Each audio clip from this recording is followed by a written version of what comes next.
এখন দেখাবো আপনাদেরকে পাটায় বাটায় চিংড়ি মাছ ভর্তা। তো চিংড়ি মাছ ভর্তা দেখতে চাইলে আমার ফেসবুক পেজে ফলো করুন, ইউটিউব চ্যানেলটাকে সাবস্ক্রাইব করুন। আসুন কিভাবে দেখাবো। তো যাই হোক, এখানে আমি কি নিচ্ছি চিংড়ি মাছের জন্য। চিংড়ি মাছ, ধনের পাতা, আমার প্রাণ খুলে গেছে, ধনের পাতা এতদিন ছিল না। তারপরে নিয়ে নিচ্ছি হলো এখানে প্যান। তো প্যানে আমি দিয়ে দিচ্ছি, বাকিটা প্যানে দেখাবো। তো দিচ্ছি কাঁচামরিচ, রসুন, পেঁয়াজ।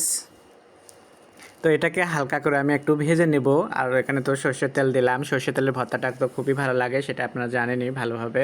তো দিয়ে দিচ্ছি এখানে স্বাদ মতো লবণ। তো আর দিয়ে দিচ্ছি একটু কালারের জন্য হলুদ। তো হলুদটা দিলে কিন্তু কালারটাকে খুবই সুন্দর হয়, আপনারা ভর্তাটা বানানোর পরে দেখতে পারবেন কতটা সুন্দর হয়। তো পেঁয়াজ মরিচগুলো একটু ভালো করে ভেজে নেওয়ার পরে হালকা আমি এখন চিংড়ি মাছটা দিলাম।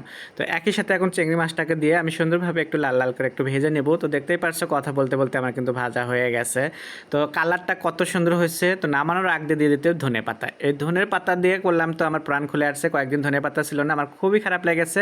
প্রত্যেকটা তরকারিতে আমি ধনে পাতা খাই, টমেটো খাই, তো আমার খুব ভালো লাগে টমেটো, ধনে পাতা এগুলো। তো ধনে পাতা দিয়ে আমি আরও অল্প কিছু ভেজে নিলাম। তো ভেজে নেওয়ার পরে চলে আসলাম পাটায়। তো এখন পাটাতে ভর্তা বানিয়ে দেখাবো। আজকাল আমরা পাটায় ভর্তা বানিয়ে খুব বেশি খাচ্ছি, কারণ আগে আমাদের এরকম পাটা অনেক বছর ছিল না, তো আমরা পাটা ইউজ হয়েছিল না। এখন আবার এই যে গিফটের পাতা আমরা পাওয়ার পর থেকে এখন আমি খুব এনজয় করে ভর্তাটা বানাই, পাটার ভর্তা। তো খুব ভালো লাগে। তো এরকম চিংড়ি মাছের ভর্তা কার কার পছন্দ সেটা অবশ্যই জানাবেন। আর পাটায় বাটে ভর্তা তো আমি জানি আমাদের বেশিরভাগের লোকজনেরই পাটায় বাটে ভর্তাটা খুবই ভালো লাগে। আগে আমরা মাঝখানে কয়েকবার ব্লেন্ডারে বানিয়ে খাইতাম, তো ব্লেন্ডারে ইজি হয়তো মনে করেন যে, তারপরেও আমি বলবো যে ইজি হলেও তো পাটায় বাটা ভর্তাটা খুবই ভালো। আমার মা বোনেরা, ভাইয়েরা, ভাবিরা যারা বানায় পাটায় বাটা, তো আমরা তো খুবই দেখা গেছে 2টা আইটেম দিয়ে আমরা ভাত খেয়ে উঠেছি, অনেক সময় একটা আইটেম দিয়ে ভাত খেয়ে উঠেছি পেট ভর্তি করে। তারপরে এই যে পাটাটার ভর্তা বানানোর পরে শেষে আমার আম্মা যে ভাতটা মাখাতো, একটু মাখে, আমরা ভাই বোন তো অনেকগুলো, তো সবাইকে একটু একটু করে দিত, আমরা খুবই এনজয় করে খাইতাম এটা। তো আমি আগের ভিডিওতে বলেছি কিংবা দেখাইছি আপনাদেরকে, তো ওই ভাত মাখাটা খুবই কিন্তু ভালো লাগে। আপনারা যারা না খাইছেন তো অবশ্যই একবার খাইয়ে দেখবেন, তাহলেই বুঝবেন। আর আমরা তো একদম গ্রামেরই শিকড়, সবাই গ্রাম থেকেই মনে করেন যে তো গ্রামে কিন্তু কম বেশি সবাই এভাবেই খায়। তো ভর্তাটা পাটায় আমি বাটতেছি, দেখতেই পারছো তোমরা কত সুন্দর লাগতেছে। পাটায় আমাদের ধার আছে, দেখা গেছে খুবই ভালো। তো অল্প সময় কিন্তু পাটাতে আমার বাটা হয়ে যাচ্ছে। তো চিংড়ি মাছ ভর্তা তো আরও আপনারা জানেনই নরম একটা জিনিস, তো এটা বাটতে বেশ একটা সময় লাগে না।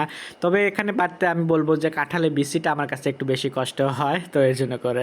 তো কথা বলতে বলতে দেখতেই পারছো তোমরা, বাটা কিন্তু আমার মোটামুটি হয়ে গেছে। এখন আমি এটাকে সুন্দরভাবে করে নেব। তো বাটাটা একদম মালিশ করে নিচ্ছি। আর কালারটা দেখুন আপনারা, একদম কি সুন্দর হলুদ সবুজ হয়ে আছে। কারণ কেন? ওই যে ধনে পাতার হলুদটা দেওয়ার কারণে। তো অবশ্যই আপনারা এই দুটো দেবেন, না হলে কিন্তু মজা পাবেন না ভর্তাতে। আমার কাছে খুব ভালো লাগে। আর আজকে তো আমি এখানে দিয়েছি কাঁচা মরিচ। তো আপনারা চাইলে শুকনো মরিচ দিয়েও বানাতে পারেন। আমি আর আগের ভিডিওতে শুকনো মরিচ দিয়ে বানাচ্ছিলাম, ওটাও আমার কাছে বেস্ট একদম। আমি শুকনো মরিচ খুবই পছন্দ করি। আশা করি আপনাদের ভালো লাগবে। তো আমার হয়ে গেল আজকে চিংড়ি মাছের ভর্তা। তো আমি এখন তুলে নিচ্ছি। তো নতুন নতুন ভিডিও দেখার জন্য সবাই আমার সাথে থাকবেন, আমার ফেসবুক পেজে, ইউটিউব চ্যানেলে সাবস্ক্রাইব করবেন। সবাই ভালো থাকবেন আর বেশি বেশি করে লাইক কমেন্ট করবেন।